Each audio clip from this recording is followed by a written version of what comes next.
888-743-3751 or go online at www.sharerecovery.com.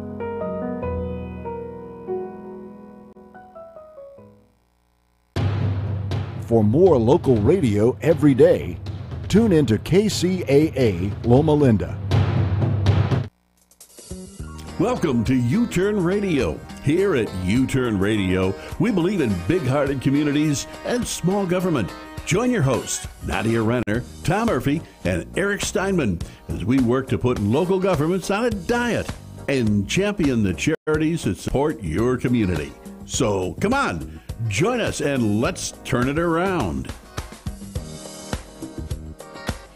Happy Sunday. Welcome to U-Turn Radio. Beautiful day in the neighborhood today. Beautiful weather.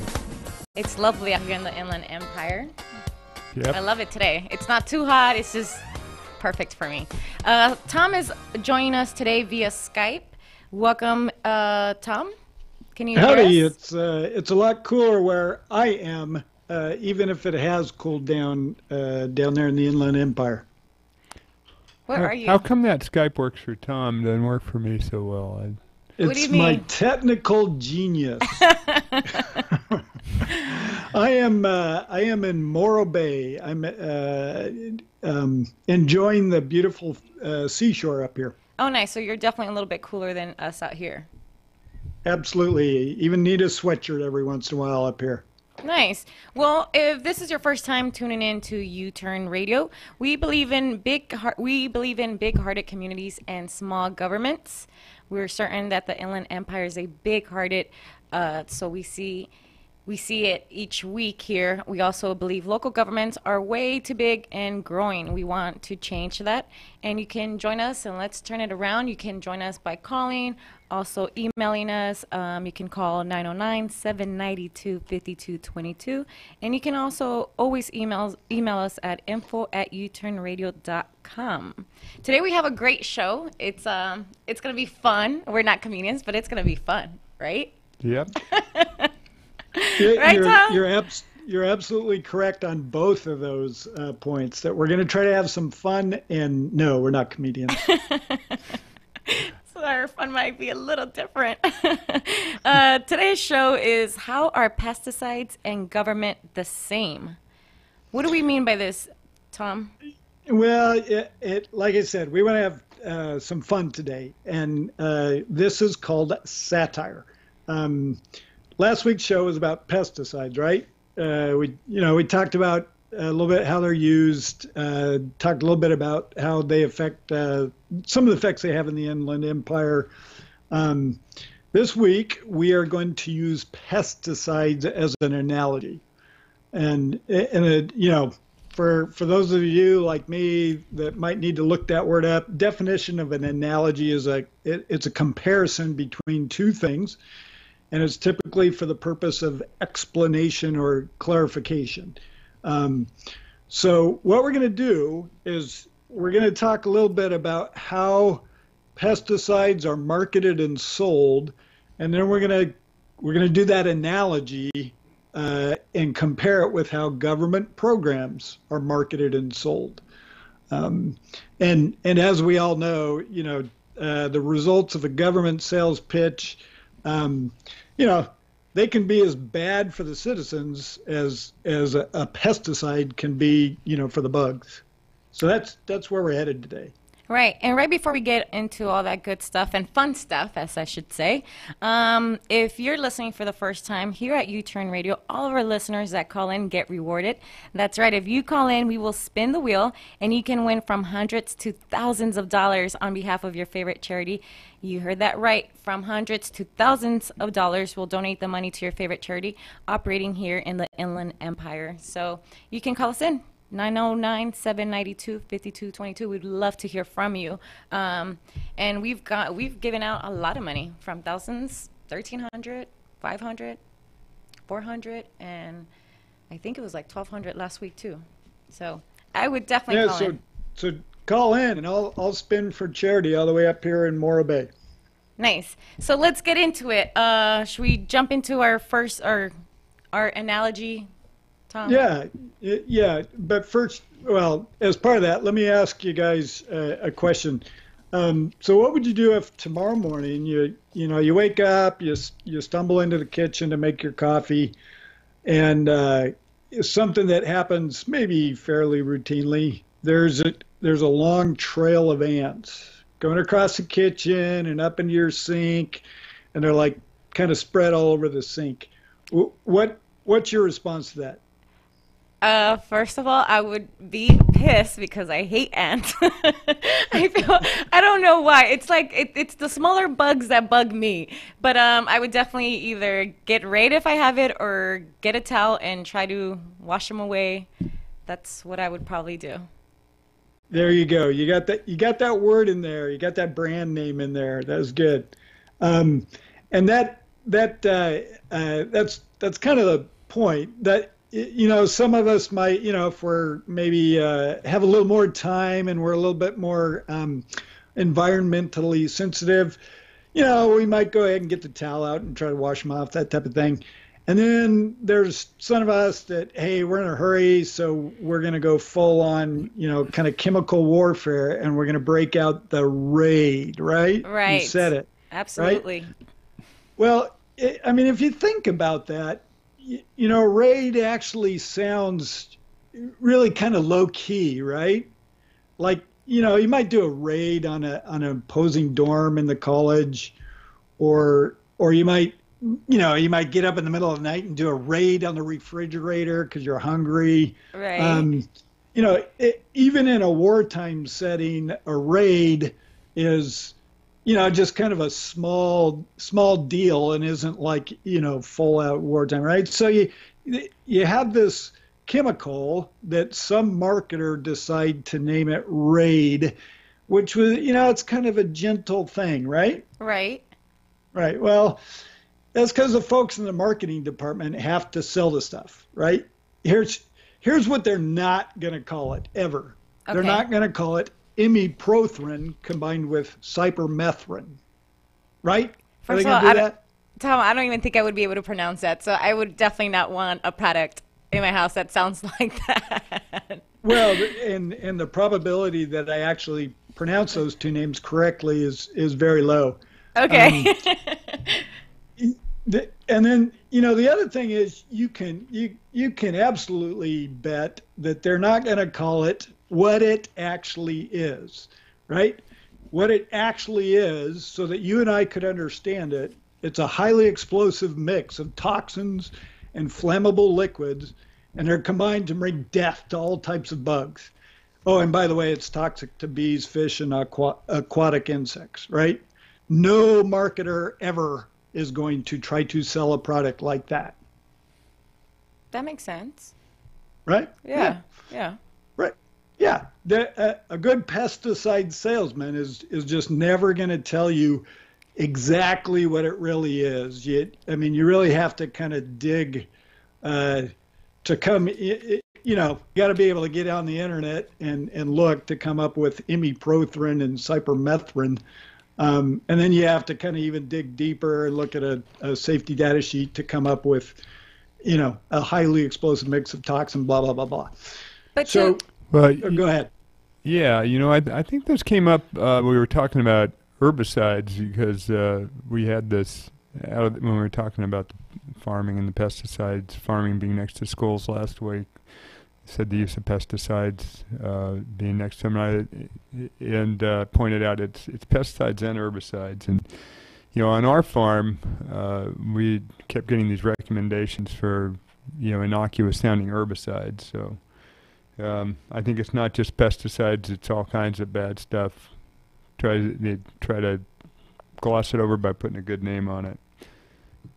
Oh yeah, absolutely. And there's there's a couple of I dug out a couple of examples. These are all herbicides just because the website I went to that's kind of what it dealt with. So you have Basis Gold. Does that sound good? Basis Gold? Yeah, Basis Gold. Anything with gold sounds fantastic to me. Right. Well, yeah, and you know this is being sold largely to industry farmers, that type of thing. So they're going to obviously draw the same connection, Nadia, that you just did. Right. Gold. Hey, that sounds good. Well, as you kind of dig into it, and I just pulled out some of these things that kind of made me laugh. In the description of this stuff, or in how to treat this medically if somebody actually swallowed some, it says there is no specific antidote for atrazine, which is it's part of the basis gold pesticide. If ingested, Herbicide. It induced emesis or lavage stomach, which I have no idea what that means, but I'm assuming make you throw up or something like that. And then it says the use of an aqueous slurry of activated charcoal may be considered. Oh, wow. Right? That sounds nothing like the gold that I would want, or that I want. Yeah, exactly. You're like, okay, basis gold. We're a little concerned about that one, There's a couple other examples real quick. Latigo, which if you're jumping to another language to describe your product, yeah, because Latigo apparently is whip in Spanish. And as I read through the warnings on that one, in short, you kind of just want to be encased in rubber if you're using it. Right. It's bad stuff, and you got to have all this stuff on. Well, it's gonna whip you with something bad. What I should say. Yeah, it's just So they say what how are we gonna let's call it Latigo. That sounds pretty good, right? Mm-hmm. A couple of them, if I went into a you store, I didn't might buy have some in here, Latigo. Tom, as as I remember them, I looked up a couple of them. There's Renew, Ag Pro, Horticare, Dimension, which we have on the list. Those are like some of the common names they use for herbicides, which are nasty stuff. And but they don't sound like nasty they stuff. Renew doesn't sound too nasty. Dimension, Horticare. What else do we have? Renew sounds amazing, like new beginnings, new things. Sure. New, Ag Pro. Yeah. Yeah, very business-like there, Ag Right. Pro, that's good. Yeah. Well, I think the point of our show is that they use the same method in legislation and anything to do with the government, right? Absolutely, and this is where we kind of draw the analogy, and that is, governments at all levels, they produce products, if you will, and products are usually programs, and then they have to go out and sell those programs, right? Right. So, are you think that do you think they're going to do it any differently in terms of the way they market their product to us? Well, my question is, as a business, I understand why sometimes you have to change the name because, you have budgets that if you want to sell certain quantities. So that makes sense to me as a business, from a business perspective. For example, with the rate, they need to sell rate, right? But for the government, how would, Yeah, like, I mean, do you they would have expect them budgets? to tell us the truth about stuff and Right. put proper labels on things, but they're in the business of from the bureaucracy standpoint, they're in the business of getting their programs out there so they can have more job security and employ more people. So they're selling. Yeah. And why would you Yeah. sell with a name that just accurately describes the stuff when you can put names similar to this on your legislation? Right, because I know, if I'm not mistaken, for business, there's certain things too that you have to go through, right? When you put a product out, like there's certain rules and Well, regulations. yeah, they tell you, like when you're trying to sell drugs, that you can call it whatever you want, but then you have to go through and put all those disclaimers, and you see those commercials on Right. TV. We'll kill you, but And it's set really slow, really AstraZeneca. fast and at the bottom, in very small print. can cause all this bad stuff. But so certain situations you're kind of rung in by that, but they're counting on a certain number of people to just hear And I think we got a show coming up on the pharmaceutical industry. They're big users of non-appropriate names, but government should be people that are working for our interests and telling us pretty much a straight scoop of what we should know, so we can vote appropriately and conduct ourselves appropriately.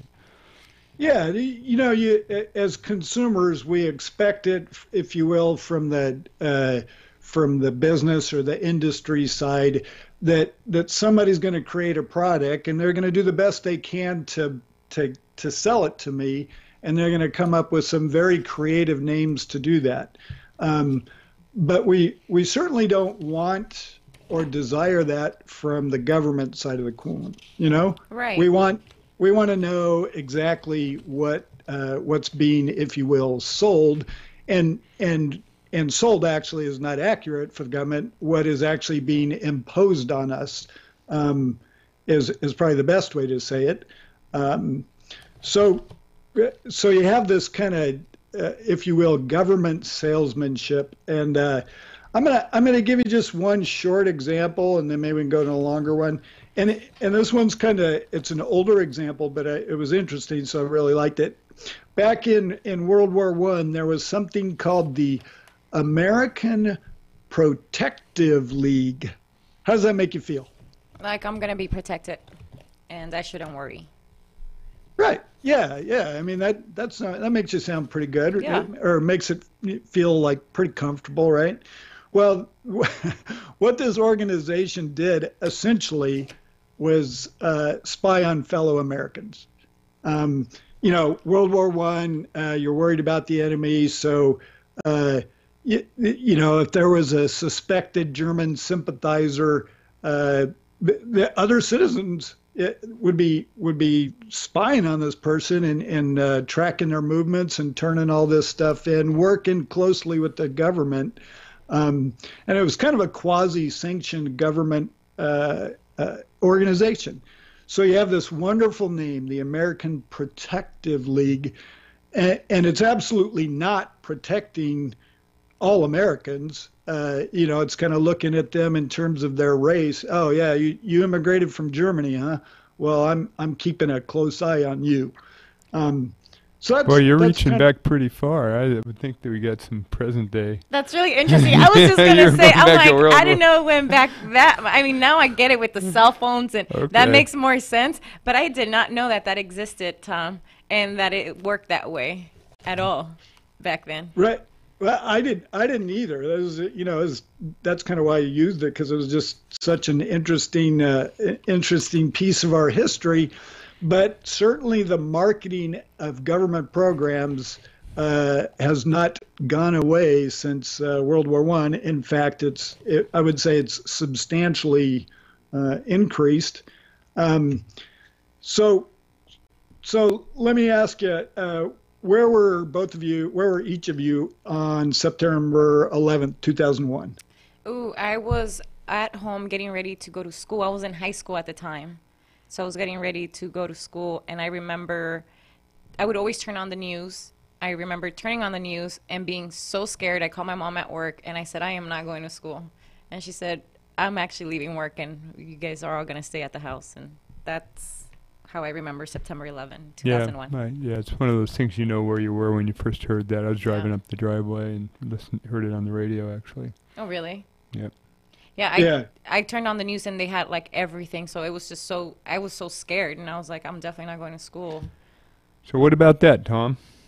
Right. Yeah, and that same thing for me. I was first day of vacation, and I was down in San Diego, and I was there with my kids. Same thing, a lot of fear. So what does that have to do with government salesmanship? Well, 45 days after that. And put it in context of what Nadia just mentioned, citizens scared, worried, that type of thing. 45 days after that, Congress passed what I'm sure most people have heard about is the Patriot Act, right? Have we heard of the Patriot Act before? Yep. Yeah, it's pretty standard. Well, if you kind of look into it, patriot is all in all capitals, right? Right. So if it's in all capitals, what does that tell you for a government program? That it usually stands for something? Yeah, yeah. It's not the actual word patriot. It's an acronym, right? So what this act was truly named was Uniting and Strengthening America by providing appropriate tools required to intercept and obstruct terrorism act. So that's where that patriot came from, right? What? Go ahead. The thing on these things are, I mean, nobody in Congress or that thought that there was a need at this time sat there and said, okay, let's get this thing put together. Let's describe it appropriately what it is. So the best description of it is providing appropriate tools required to intercept and obstruct terrorism. Nobody sat there and they said, hey, that if you take the first letter of all that, that's patriot. Do you think that's how they came about and did that, Tom? Oh, no, absolutely not. No, maybe they just looked at a list of nice words that people would be for, and they took one out, and then they made the other stuff work. I would think that's probably how they did it. Oh, absolutely. Yeah. Like we said, they're marketing something, and they're marketing a program. It's not about describing it, because what does the Patriot Act really do, Tom? What is it really all about? Is it about providing appropriate tools required to intercept and obstruct terrorism? Well, it was from the perspective of the government. Basically, this act was a set of tools that law enforcement had really been pressing Congress for a number of years. But Congress had basically said, no, we're not going there because of the threat to our, to the constitutional rights that we have as citizens. And so you have this kind of whole, if you will, whole government entity, law enforcement out there saying, hey, we want to be able to do these things. And Congress, our representatives go, no, that's too far. We're not going that far. And then you have 9/11, and they're like, okay, we'll give you law enforcement, we'll give you these tools, so that you can keep us safe, right? Right. Right. Well, there's actually some really kind of so you think that, do you think there's a couple other things that might more appropriately describe it that might have been a little harder to sell, like the Spy on Americans Act, or the Intercept Foreign Phone Conversations Act, or something along those lines? Yeah, or scoop up or check all your emails act. Yeah, exactly. Something like that. And that specifically, that'd be a little harder to sell, wouldn't it? Yeah. Oh, absolutely. Okay. Would you be able to spell a sneak and peek warrant to the American people? No. Does that No. sound like something that you would buy into if you said, hey, how about we do sneak and peek warrants? Absolutely not. Right. As we all know, that if we were awake in our high school civics, which I probably wasn't, the Fourth Amendment of the Constitution protects us from unreasonable search and seizure, right? Right. Well, this is rooted in common law even before the United States came about, and it's basically the idea that the government can't come in while you're not around and take a look around and go through your stuff and see what's in it, right? If they have probable cause, they go get a warrant from a judge, and the warrant is supposed to say kind of exactly what's going to be searched and why it's going to be searched, and the judge has to sign off on it. Well, one of the tools that was granted law enforcement as part of the Patriot Act was a sneak and peek warrant. So they could get into your stuff and look around, see what was in there, see what you're doing, and they were not required to tell you at the time. They weren't required to knock on the door and hand you the warrant as they went in to search. They could do that search if you will, incognito. And because we have so much stuff online, a lot of it was. Yeah, they could do it electronically too, and they take. I think they take massive amounts of everybody's email and they'd sort through those, looking for certain words to, check into you and stuff like that. Or even your phone, right?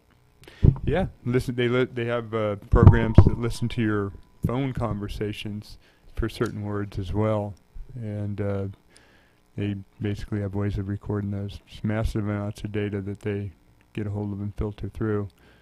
And some countries do this habitually, like Israel, and they've always been in a real tense situation over there. And I think the law enforcement community thought, why aren't we doing the same? We certainly don't have the same situation that mandates that stuff, I wouldn't think, but that's maybe where it came from.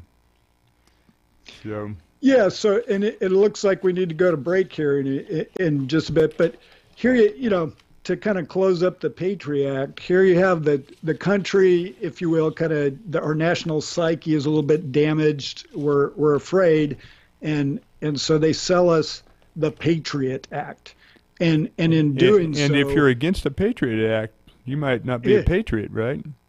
Oh, absolutely, yeah. Well, that's how it makes you feel, right? Yeah, that's a little tough stance to take as a legislator. My question is, why would they give it this maybe more positive name when all this information is public, though, because it is, right? It's just because they wanted to do it, and it wasn't going to happen if they called it the Spy on America, the listen to your phone call, the read all your email act, which would have been a more appropriate description. That's what we need from our legislators if we want people backing people for the right reasons and people voting on things for the right reasons. But this is just the tip of the iceberg on how they name stuff and try and sell it. So we're going to cut into a commercial break. When we come back, we're going to share more of that stuff here on U-Turn Radio. We'll be right back to U-Turn after this commercial break. Don't go away.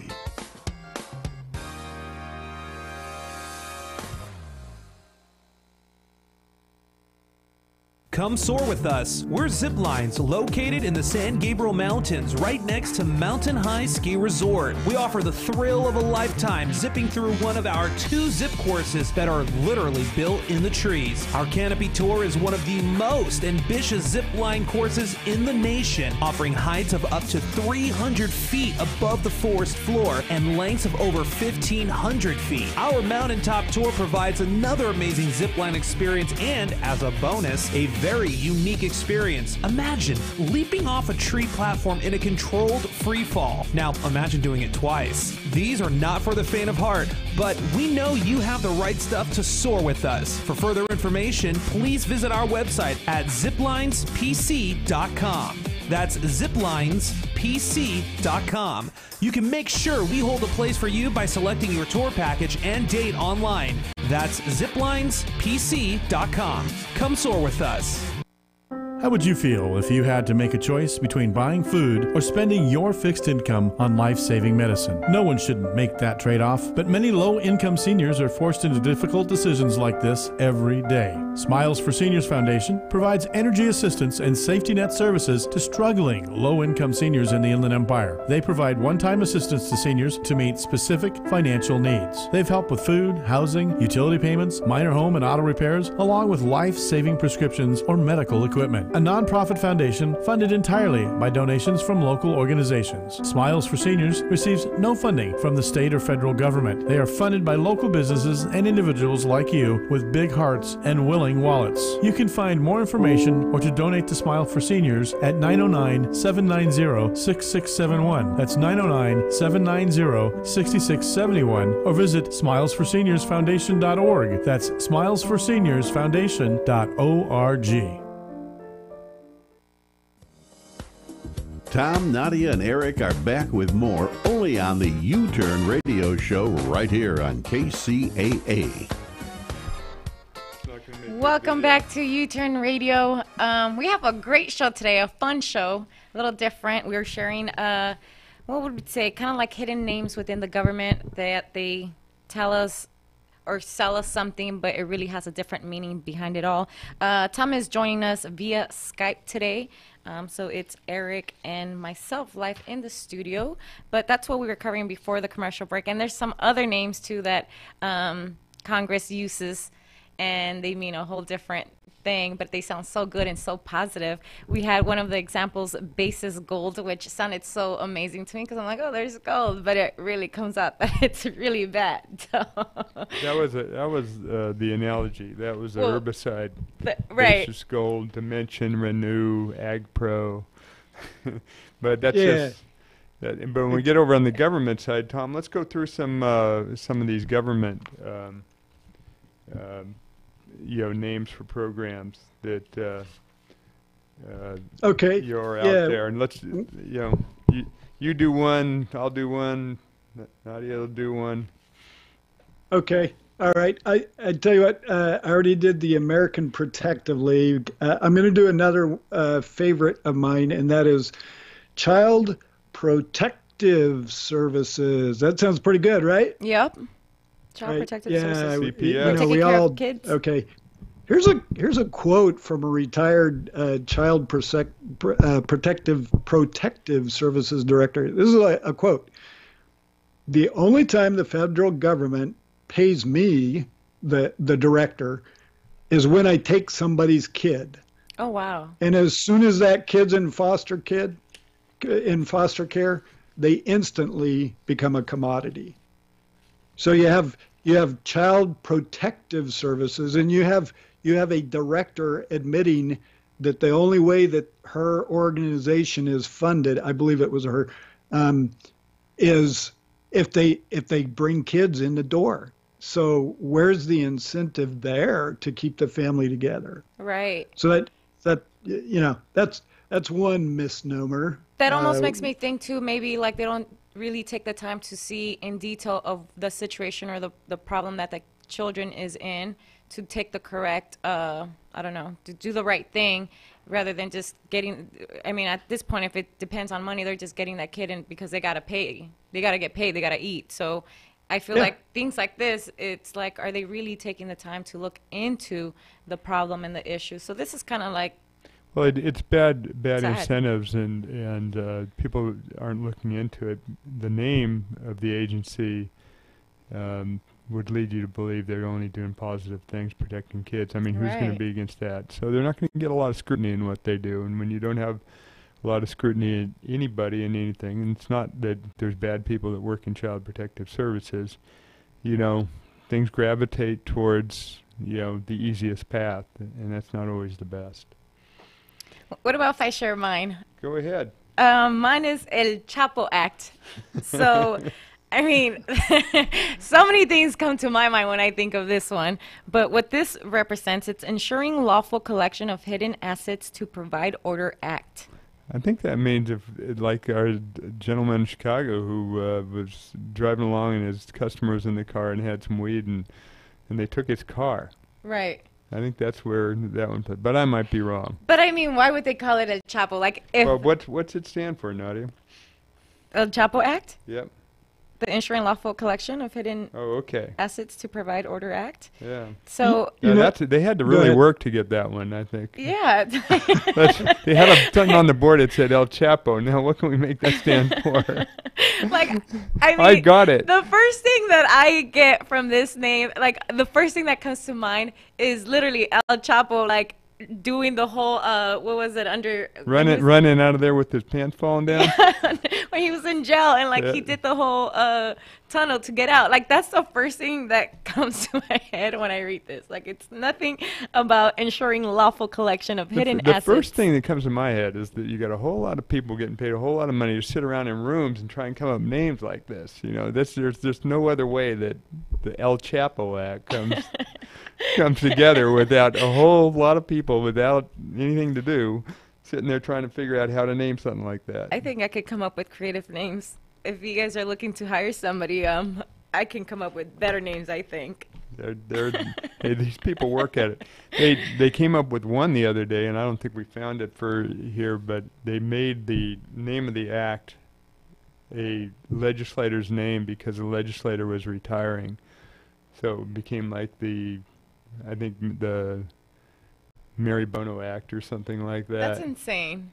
And then how do you explain And that? but they you know? made sure that Mary Bono stood for, make a reasonable something. Make a difference. Yeah, so something along we those don't need lines. people to sit there and try and figure this stuff out that hard. You can just tell us what it's about and let us, believe in the American people and let us vote on that stuff. Sometimes they don't even live up to what their agency clearly is about. And so I'll step in with like the Forest Service. And the Forest Service, the one that was most notable to me is here in California, up in by Bishop. There's the bristlecone pine forest, kind of if you're going up to Bishop off to the east. And the bristlecone pines are small pine trees that are the oldest living things, I believe, and I might be a little off on this, but they live for 500-600 years or something like that, or No, No, 4,000. If I've right. 5,000 years. Yeah. So Yeah, like add a zero. Jesus Christ, he was 2,000 years ago. This is going back 2.5 times that far. So these trees, and so they had a government program to check into these bristlecone pines, and they sent one of their people up, and he was going to have a machine and drill into these things and test their core and check that out. So he didn't go to any bristlecone pine. I think he probably went to maybe the biggest one he could find, because as it turns out, he drilled into that pine tree, got his little drill stuck, and to get it out, he cut the thing down. Oh my God. Well, that's bad, but there's a few of these bristlecone pines, but he happened to cut down the oldest living thing in the North American continent. That's insane. Like, that should have not even been touched. Like, could it? This they is not this used is the another Forest one? Service, so that's Service. The Yeah. Forest Service. yeah. It wasn't serving the forest too well that day. But Tom, back to you. You got another one? Yeah, this again is kind of an older one. It comes from World War II. The acronym is CINCUS, and it stood for Commander in Chief United States Fleet. Right? Well, that's before they had all these dedicated people really thinking these acronyms up, because somebody didn't put a lot of thought into that one. Right, because if you kind of just say that, phonetically, it's CINCUS. So you got a Navy command that's named CINCUS, and they changed that right after, if you will, Pearl Harbor, which makes sense. So it's good to know they've been kind of messing these things up, for years now, not just here recently. Nadia, you got another one? Mine is Easy Online Permitting. So the San Bernardino County's online building permit process. And here we... Well, you went and talked to those people. Well, Does anyone think that's well, easy? that's why I'm saying the fact that it's easy. It's not, because I was out there and I've never built anything, and I'm not planning on building anything. So. And that it didn't really whet your appetite when you went down there. Right, and but talked when I to those went on there, people, I was just like, first of all, I wouldn't want it. It seems like such a hassle. You have to hire a lot of people, because if you don't know what you're doing, it's a longer process and you spend way more money. So the fact that it says easy online permitting, it's like it's not easy. I spoke to a gentleman who said that he was trying to figure it out. He had already spent like $2,000 within 2 months, and he also said that he wasn't sure about certain things. So the way that he was educating himself to get these permits was Googling and YouTubing information to like put together his plan to show it to the business building, and they would just say like, oh no, that's wrong, but you have to pay like a certain fee, and it would take like a few months. Like, it wasn't even like a day process or 2 days. It was like months. So he's like, it's just a long time to get something built or get a permit. So the fact that, they try to sell it as something easy, it's really not. From when I went to interview the people and went out there, it's definitely not easy. So let me give you a couple other agencies that are maybe a little misappropriately named. One would be the Environmental Protection Agency, charged with protecting the environment.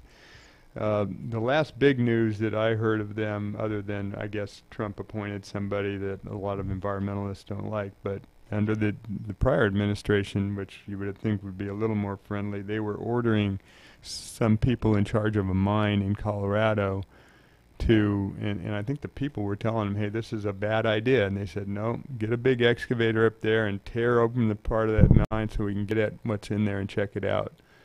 And they're kind of telling me that mine is kind of sealed up for a reason, but Right. that didn't stop them. They didn't really consider it too well, so they popped open the front of this mine and out flowed completely toxic waste Oh my into God. the most pristine, the Animas River in Colorado, one of the most pristine rivers in our country, Right. and just killed everything in its path. I think raised the levels of arsenic and lead, in the whole river, all the way downstream to thousands and thousands of times their normal level.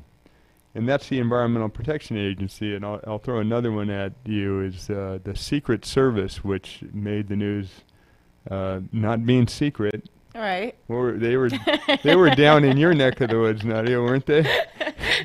I think they're nothing's Further- a secret. further Everything south. comes to the light. They were down there. They were down there trying to do some non-secret stuff with some women that were working for profit down there, and made a lot of news doing that. And it makes national news. And this is, the impression that you get from our country's Secret Service. And I don't think they really took a lot of action against those people that did that. They might have got a little suspension or something, but I think I was kind of trying to follow up on that, see if anyone was really losing their jobs over that. But didn't seem to happen to me. Tom? Yeah, how about this one's a little bit longer? How about what do you guys, when I say this, addressing benefit equity, what comes to mind there? Addressing benefits maybe that are not fair. Ah, bingo. Yeah, right, man. Not fair. How can we do something that's not fair? Right. We really need to address that, right? Right. Right. Yeah. Well, here's the story behind addressing benefit equity. It's a little bit of a long I think one. it's so addressing feel free to benefit inequity. interrupt me.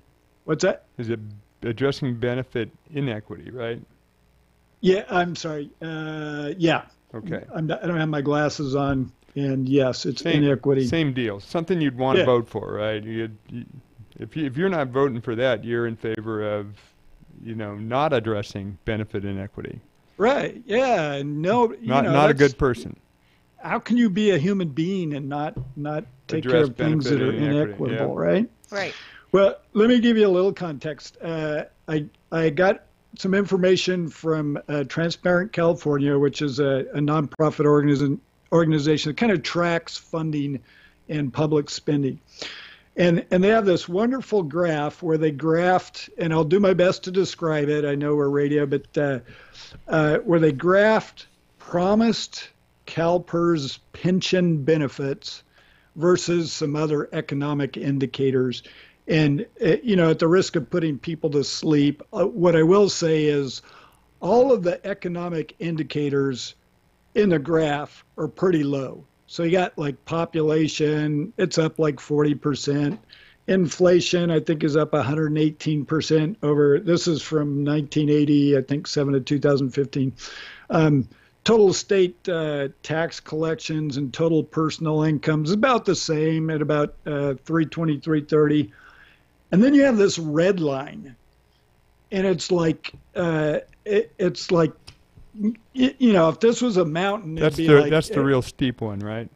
Yeah. If we were climbing a mountain, the other lines would be kind of a little bit of a slug up, but not big deal. If we were climbing a mountain, it's calling Uli Stack, come back from the dead and help us. Hey, Edmund Hillary, how are we going to get up this?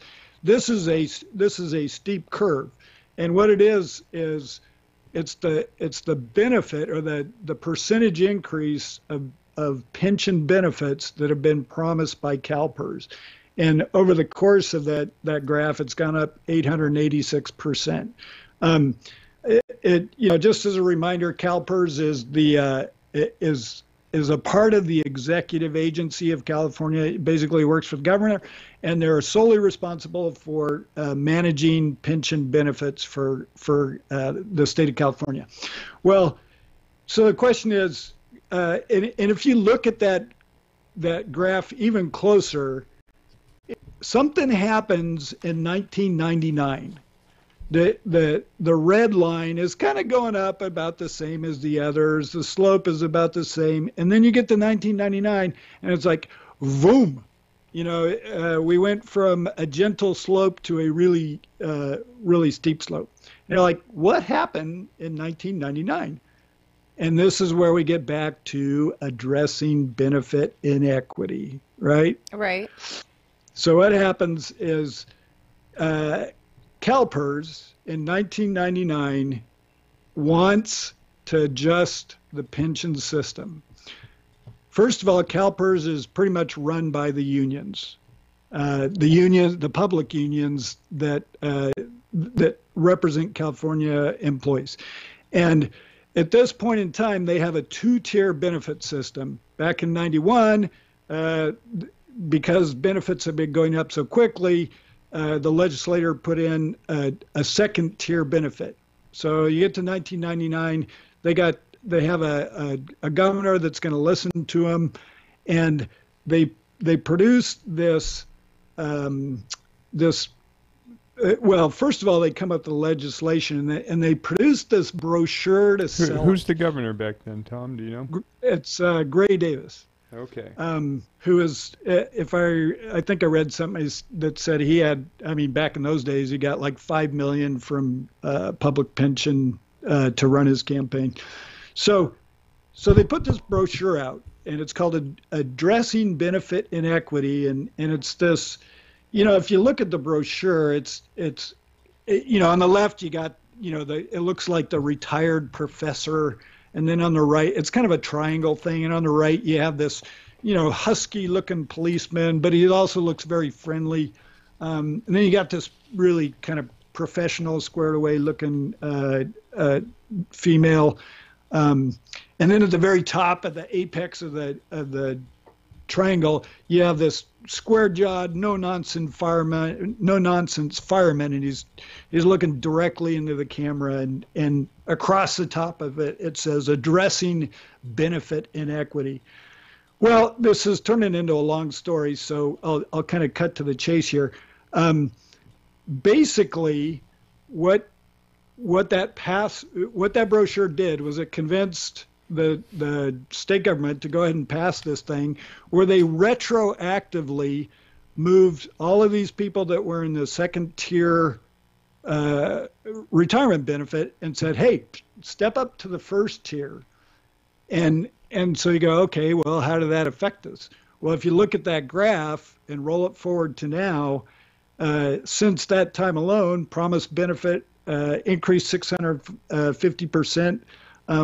CalPERS, because of some bad investments and supposedly because of bad economy in the meantime, they're like, they say they're 140 billion behind.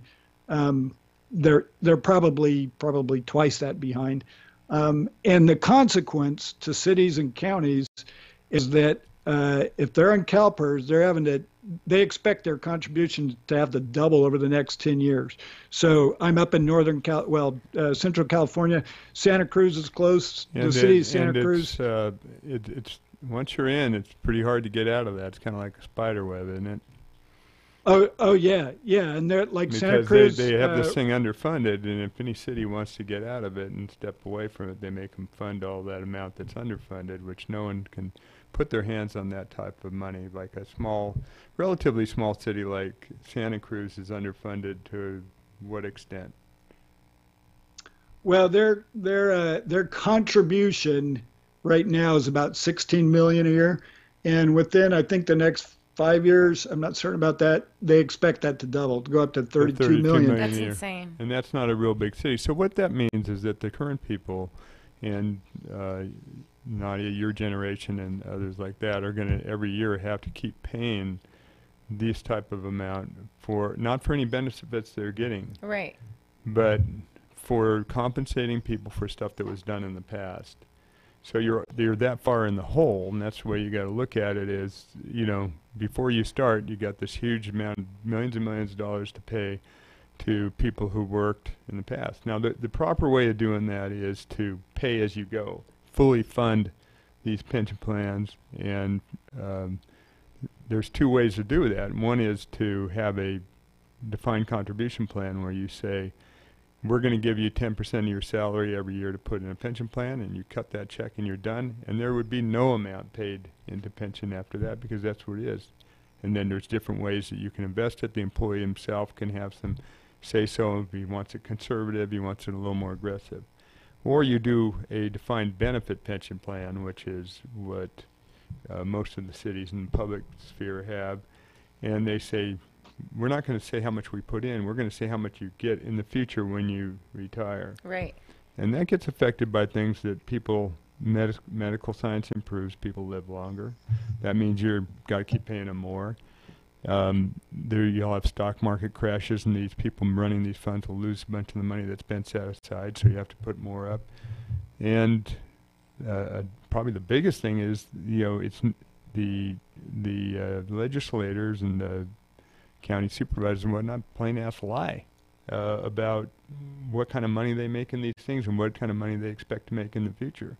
So you can, in San Bernardino County, they've made about 3%, maybe up to 4% of their money. Then they have to pay fees on it, but they're projecting that they'll make, you know, over 7% in the future, and therefore they say they're only $2 billion underfunded here in San Bernardino County. But someone looking at it objectively from Stanford University says that they're $20 billion underfunded, and they're going and still incurring more obligations and making it worse. So, for example, for people like my generation, if we have to pay back from the past and the future, like how much are we probably talking about, like as far as like how much would we be paying if right now you pay how much in taxes? How much would that increase if we're still paying a debt from the past and at that time? It would be like a really big increase in, well, right? Just to put it in perspective, they're trying to put $157 per parcel tax on everybody in the rural areas of San Bernardino County to pay for a $30 million shortfall, approximate, maybe it's under that, $26 million shortfall in funds as a result of taking over largely, I think, the San Bernardino City fire department when San Bernardino City went bankrupt because of their pension obligations. So they took them over to try and make no impact on those people because of the strength of the unions probably, and now they're trying to find ways of paying for it. So if there's 26 million that's causing 157 per parcel expense, you can imagine what 20 billion does, which is their true liability. If they wanted to pay that off all in 1 year, you could, you know, divide 20 billion by 26 million and multiply that times 157, and you come up with some astronomical amount. So these are problems they're creating which can't get fixed in a year or even a few years. They're going to have to be fixed over time, or the people that think they're doing the right thing by asking for all these more benefits, they have to realize they're not going to get them. The people in your generation aren't going to sit there and stand for it. They're going to say, why are we paying for stuff that we didn't even get? Right, exactly. That's exactly what I'm thinking right now. Like, wait, so how much am I really going to be paying? Guys, I don't know where I am going to be in my life at that time, but I mean, no, there's going to be some political upheaval, and actually the people that are working in the unions would be better served getting a defined contribution plan where they had the money, it was set aside, and they knew it would be there. It was in an account for them, and it was paid every year. No, none of this. We'll promise you this, but we'll pay you later type thing. Wow. Yeah, if I were starting out in government service and I could pick, I would say, man, I don't trust. I don't trust at all that this is going to be here for me 30 years down the road. This defined benefit plan. I don't trust it's going to be here. I want what's due me right now, and I want to take care of it, and I want to invest it, and I want to make my own decisions about it. rather than shoveling it over to SB Sarah and letting them, invest it at 4%. Absolutely. Well, that wraps it up for us here at U-Turn Radio. Thank you, Tom. Thank you, Eric. And next week, we have a great show, Homeless in the Empire. Carol, our guest Carol Grabson is going to be here from Valley Oasis. KCAA Loma Linda, 1050 AM, 106.5 FM, and now 102.3 FM. Your NBC Sports Radio update starts now. Busy day in baseball.